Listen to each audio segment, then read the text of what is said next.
ma chaîne Madame Massi, un espace où je partage avec vous des réflexions pour se développer soi-même tant dans sa vie professionnelle que personnelle. Je suis ici pour aider les entrepreneurs, femmes ou hommes, à atteindre la performance ultime. Aujourd'hui, je souhaite partager avec vous une expérience personnelle qui m'est arrivée il y a quelques jours. J'ai ressenti une forte envie de quitter une entreprise qui me tenait à cœur, une entreprise où j'avais pris le temps d'analyser, pris le temps de comprendre le monde des fondateurs avant de me lancer pleinement dans l'aventure et avant de m'engager à pleine puissance. J'ai pris le temps de mettre en tête quelques actions qui soient bénéfiques pour aligner le plan d'être la meilleure, parce que oui, la plupart du temps, je vise très haut. Dans chaque projet, je suis une fan de performance depuis toujours dans ma vie, visant une meilleure vie, de meilleurs résultats et toujours à être de plus en plus fière de moi. Étant une personne qui n'avait jamais confiance en moi, étant une personne qui n'avait jamais la preuve que tout ce que je faisais, c'était bien, mais en fait, c'est par rapport aux anciens schémas que j'avais. Donc pour en revenir à cette entreprise, je l'avais en plein cœur. Je l'aimais énormément. Comme, ben, vous voyez, il y a des activités ou des projets qui vous tiennent tellement à cœur que vous mettez toute votre âme à construire et à mettre les plans en action. Et malheureusement, ou plutôt heureusement, pour que je puisse me motiver, j'ai traversé une phase, et cette phase était très difficile. Malgré la bienveillance des personnes qui m'aidaient, malgré la bienveillance de toutes les choses qui étaient mises en place, justement, je suis une personne qui a du mal à demander de l'aide, je suis une personne qui aime franchir les étapes toute seule. Mais en fait, il faut aussi se rappeler que nous sommes humains et qu'on a le droit de demander de l'aide, on a le droit de demander voilà, un moralux, on va dire. Donc, heureusement que je l'ai fait. Et donc, heureusement que j'ai rencontré une personne qui est très spéciale pour moi, qui est une personne avec qui j'ai pu analyser pendant plusieurs années. Et j'ai observé sa manière de travailler, sa manière de parler qui est tellement humble et un exemple de réussite pour moi. Donc cependant, malgré son aide dans, dans ses activités, malgré ce qu'il a pu donner, j'ai traversé quand même un désert. Mais ce désert-là, il était intérieur. Et heureusement parce que je vous dis que parfois on a besoin de tomber pour aller plus haut. La dureté des tâches était tellement rude. Et comme je disais, heureusement qu'il y avait cette dureté, heureusement que je voulais baisser même les bras. Donc j'avais même pas le moral, j'avais vraiment, enfin vraiment pratiquement toutes les choses, ça n'allait pas. Ou voilà, dans ma tête c'était vas-y, j'abandonne, vas-y. J'avais décidé de me dire, vas-y. J'ai mis plusieurs actions qui n'ont pas fonctionné, plusieurs actions encore et encore. Et, et donc, je me suis venue à la simplicité de se dire, vas-y, ça marche pas, donc j'abandonne. Donc, quand j'avais pris cette décision, en gros, j'avais comme un grand pincement au cœur, comme une douleur qui était très forte quand même, parce que vu que j'avais déjà mis toute mon âme, tout mon esprit à m'engager dans les actions et dans cette entreprise, etc. Donc ça m'a donné un petit pincement au cœur. Donc j'étais engagée tellement à fond après observer les piliers de ce monde, les piliers de cette entreprise que j'apprécie et que je trouve noble, et ce sont des exemples pour moi. Donc, je me suis posé la question. Je me suis dit, Judith, de là où tu es, à qui est-ce que tu dois écouter? Parce que la chose la plus importante dans la vie, c'est qui est-ce que tu écoutes? Ben forcément, on écoute des personnes qui ont été à notre place et qui ont atteint un certain niveau. Et donc, je me suis dit, ok, vas-y, je m'écoute moi en dernier et je fais mes preuves et je m'engage.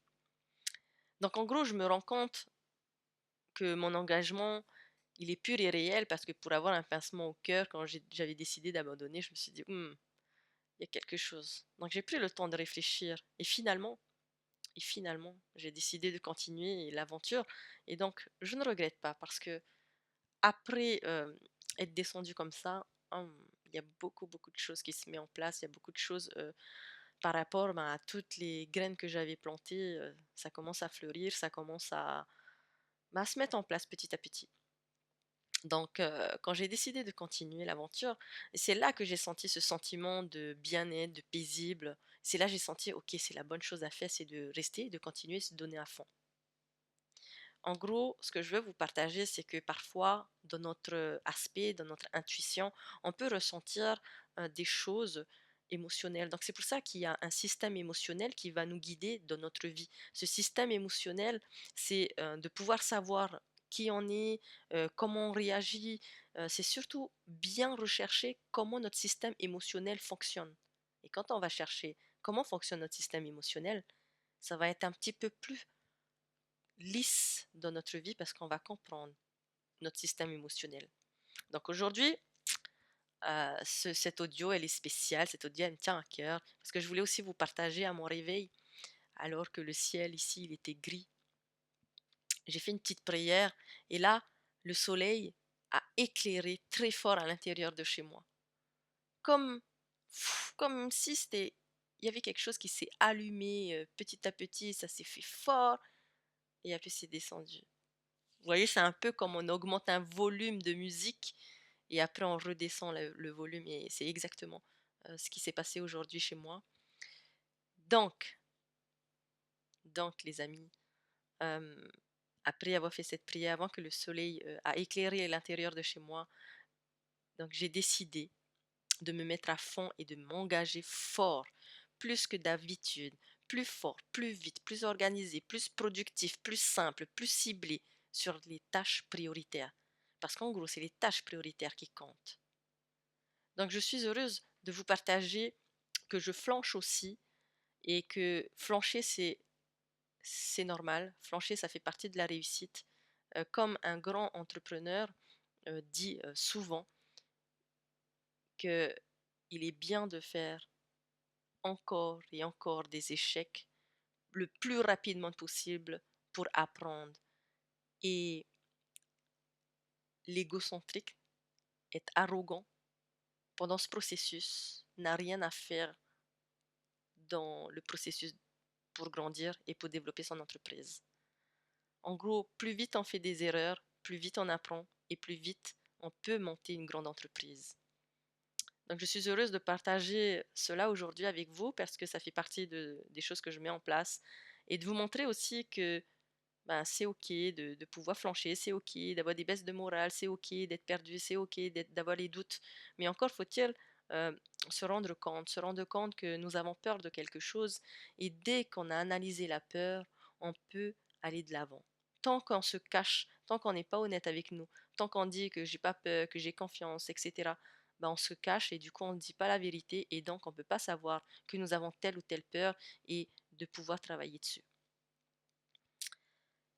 Donc, le choix de faire ce qui est dans notre vie, prendre des choix dans notre vie est important parce que ce qu'on a, c'est une succession de choix.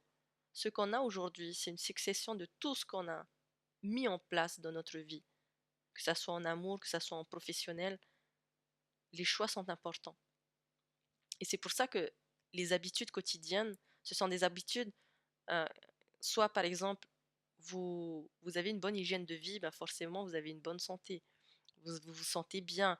Voilà, par exemple, si on n'a pas une bonne hygiène de vie, par exemple pour moi, j'avais à un moment donné, j'avais pas beaucoup de fer en moi et donc j'avais des symptômes genre j'étais aigrie, j'étais pas bien, voilà. Et dès que j'ai mis le doigt dessus, je savais ah c'était le fer. Donc je prends des compléments alimentaires, je mange beaucoup de légumes, etc. Donc c'est ça en fait qui fait que les résultats sont là parce qu'on a fait des choix au quotidien. Donc moi j'ai fait le choix au quotidien de ne pas bien me nourrir, ben forcément j'ai des conséquences.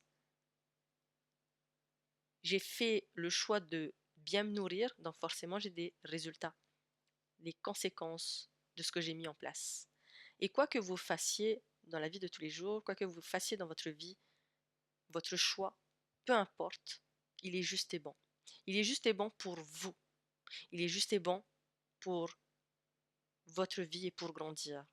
Parce que des fois, on a besoin de faire des choses qui nous font du mal, des choses que, ben, des fois, on a envie d'abandonner, des fois, on a envie, même au pire, on peut penser au pire et faire la pire chose qui puisse arriver, ou on peut faire des erreurs, ça c'est ok, mais ce qu'il faut faire, c'est de continuer à avancer et de regarder la prochaine marche. Ne pas regarder les autres marches où on est tombé. On va se concentrer sur la première marche, la suivante marche qui vient juste devant nous. Et donc, peu importe votre choix, il est juste et bon. Il est juste et bon pour vous. Il est juste et bon pour votre vie. Parce que nous ne sommes pas à l'intérieur de votre vie, on n'a pas tous les paramètres pour pouvoir analyser correctement votre vie. Donc, peu importe votre choix que vous faites, il est juste et bon. Maintenant, il faut être capable d'analyser comme un problème de mathématiques. 1 plus 1 égale 2. À part le chiffre magique, 1 plus 1 égale 3 quand on est un couple et on a un enfant, donc ça égale 3. Ce que je veux dire, c'est que chaque analyse, chaque résultat, chaque chose que vous mettez dans votre vie, ça sera une addition qui sera la somme des résultats que vous avez aujourd'hui. Donc, les actions parlent plus fort que les mots. Donc, arrêtez de parler et agissez. Cette philosophie résume parfaitement l'histoire que je viens de partager avec vous. Dans notre quête de développement personnel et professionnel, il est crucial de se rapprocher de nos actions, de définir qui nous sommes bien plus que nos paroles. Agir avec intention et détermination, c'est la clé pour transformer nos rêves, nos ambitions en réalité. Maintenant, nous allons passer à la pensée à méditer. Il y a 10 points que je vais vous lire. Donc, soyez attentifs, soyez concentrés pour ces 10 points. Premièrement, un problème vous tracasse, tant mieux, parce que chaque fois que vous devez affronter un problème, en faire le tour et le résoudre avec l'attitude mentale positive. Vous devenez meilleur, vous croissez en taille et en succès. Deuxièmement, chacun a ses problèmes. Troisièmement, lorsque vous résolvez vos problèmes, c'est votre attitude mentale qui entraîne le succès ou l'échec. Quatrièmement, dirigez vos pensées, contrôlez vos émotions et rendez-vous maître de votre destinée. Cinquièmement, Dieu est toujours bon. Sixièmement, lorsque un problème vous tracasse, demandez à Dieu qu'il vous guide. Ensuite, réfléchissez. Ensuite, posez le problème. Ensuite, analysez-le. Ensuite, dites-vous que tout est bien ainsi avec une attitude mentale positive. Ensuite, vous cherchez dans l'adversité le ferment d'une nouvelle chance. Septièmement, l'exemple de Charlie Ward est magnifique.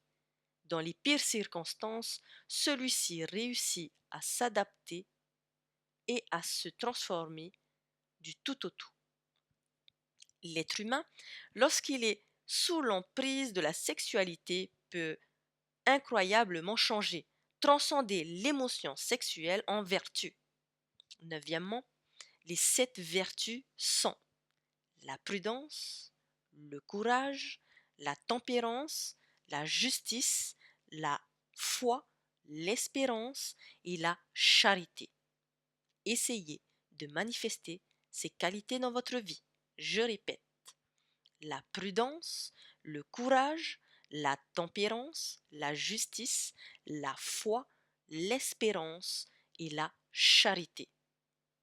Dernier point, 10e point, Pour changer l'échec en succès, il suffit d'une seule idée qu'on réalise.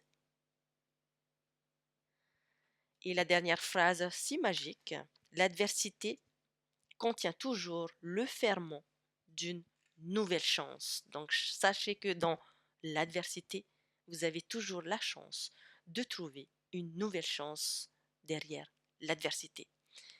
Merci d'avoir écouté et n'oubliez pas, peu importe les défis, restez fidèles à vos convictions et travaillez dur pour réaliser vos rêves.